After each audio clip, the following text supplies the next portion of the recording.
Welcome to Story Space. Pull up a chair. You'll want to stay. Where real life speaks louder than fiction.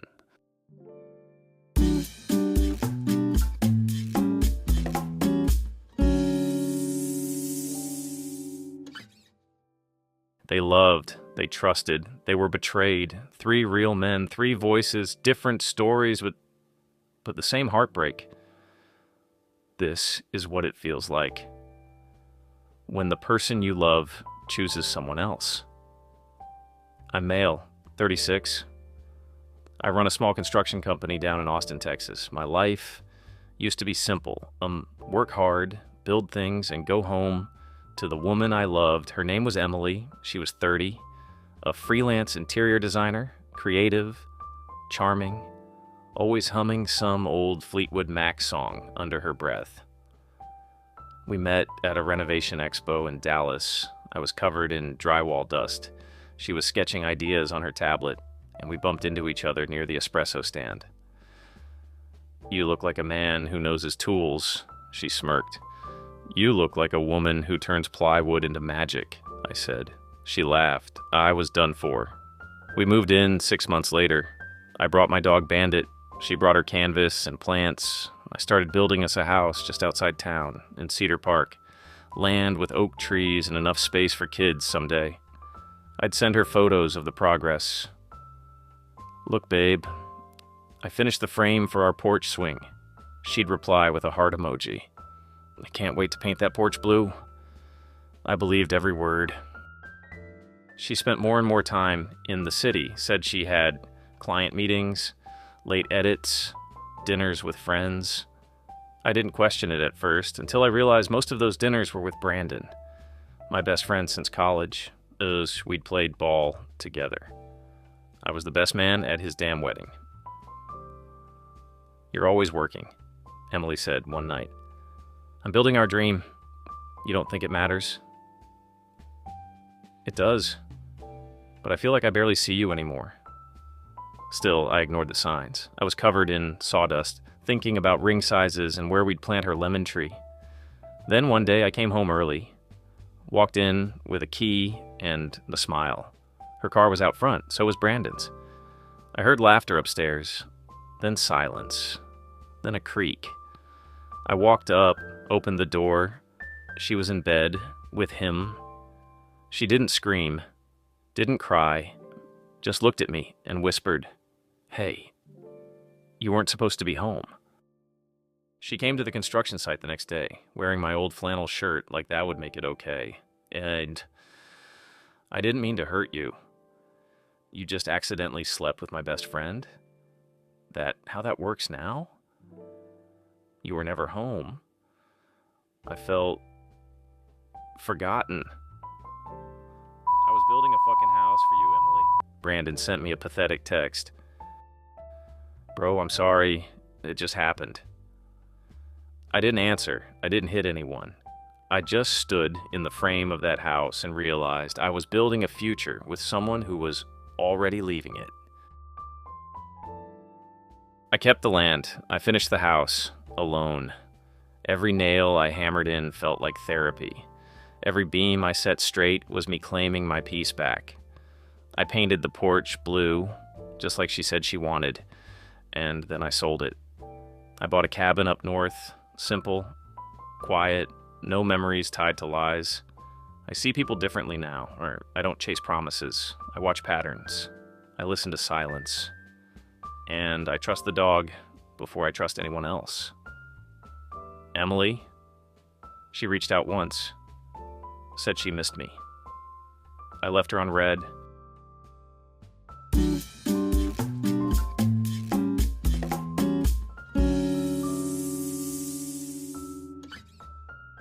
My name's David, 39, and I used to believe in second chances, that people can change, that love can grow, even out of the wreckage of someone else's heartbreak. I met Rachel when she was still healing. She just left a messy, toxic relationship with her college sweetheart. A guy named Tyler, who cheated on her, left her broke, and moved across the country. We met at a coffee shop in Charlotte, North Carolina. She looked tired, in that fragile, honest way. We talked for hours. I told her I wasn't here to fix her, just to walk beside her.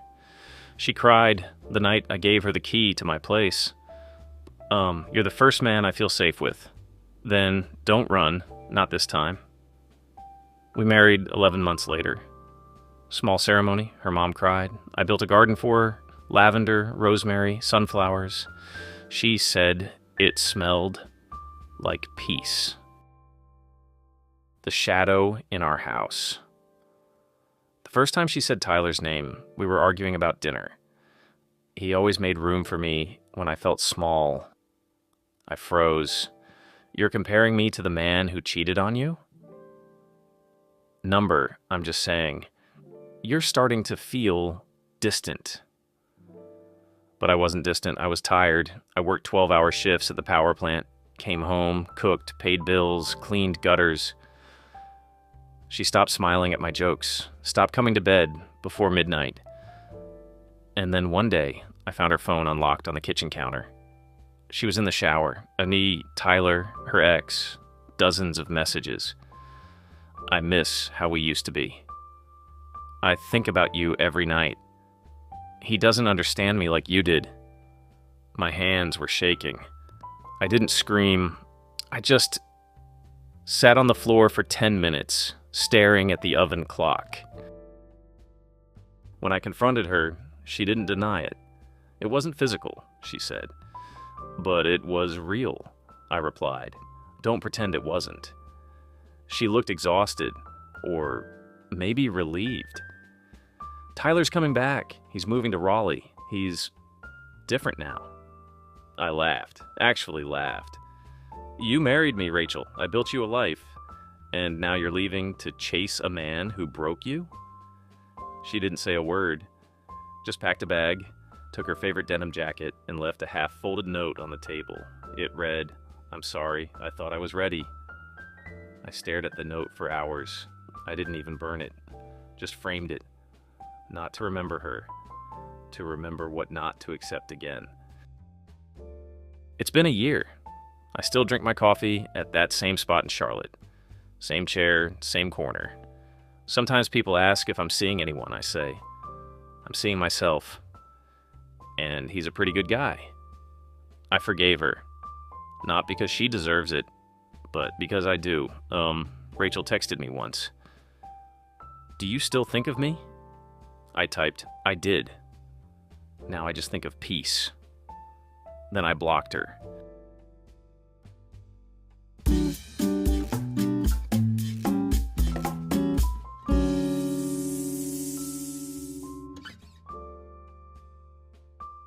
I'm 32, work in IT, live in the suburbs. 2-story house, warm paint on the walls, oak kitchen table, and an old gramophone I got from my granddad. This was the home where I dreamed of raising a family. That's when I met her, Lisa. She was 25. We met at a local bookstore. I reached for Faulkner, she reached for Sartre, and we almost bumped heads. She laughed. Great minds think alike, I grinned. Or maybe I just wanted to get your attention. That moment stuck with me. 3 weeks later, she spent the night. 2 months in, she had a toothbrush next to mine. 6 months. We were living together. She was an artist. Sketches in charcoal. The scent of fixative lingered on our pillows. I'd wake up early and make coffee. She'd wrap herself in my hoodie and fall asleep on my chest. I've never felt this safe before, she told me once, curled under a blanket. And I've never felt this seen, I replied. We shared everything. I gave her books with notes in the margins. She gave me drawings of me reading, sleeping, smiling. It felt real. It felt like forever. She met my parents after a year. My mom was polite, but cautious. My dad, though, suddenly became warmer. He was ex-military, stiff, distant. But with her, he opened up, told jokes, gave her flowers on her birthday. I thought it was cute at first, then it got weird. She started going over there to help him with some old architecture books. And he's restoring a country house. She came home later. Her stories were vague. The way she smiled after those visits, it wasn't the same smile. "You've been different lately," I said once. "Don't start, please. I'm tired." Tired or hiding something? God, you're paranoid. I wanted to believe her, so I did, until I couldn't anymore. One night I came home early. Her perfume, jasmine and pepper, still hung in the air. I heard voices from my dad's study. Her voice, "You shouldn't have kissed me again." His, "Relax. He has no idea." I stood frozen in the hallway. My fingers went cold. I left, drove for hours, couldn't cry, couldn't breathe. 2 days later, I invited both of them to dinner. Candlelight. Her favorite wine. My dad's favorite salad. I played the perfect host. Until I wasn't. "You know what's funny?" I said, looking between them. "How the people you trust most can just tear your insides out and smile while they do it." She looked like she'd been slapped. He stared straight at me, not saying a word. "I know everything," I said softly, "and I'm done pretending." She cried. He didn't. I stood up. "You two deserve each other, really. I hope you're happy." And I left. No yelling, no violence, just silence. I moved out, started over in another city. No ceremony, no revenge, just me, my laptop, and a studio apartment with bare walls and no ghosts. Sometimes I remember the smell of her hair, the feel of her sketchbooks, her giggle when she'd fall asleep on the couch. But the pain's faded. Now it's just a lesson. She never reached out again. Neither did he. Good. I don't believe in forever anymore. But I do believe in right now, in actions, in patterns, in earning trust, not demanding it. And I've promised myself, never again will I ignore the feeling in my gut.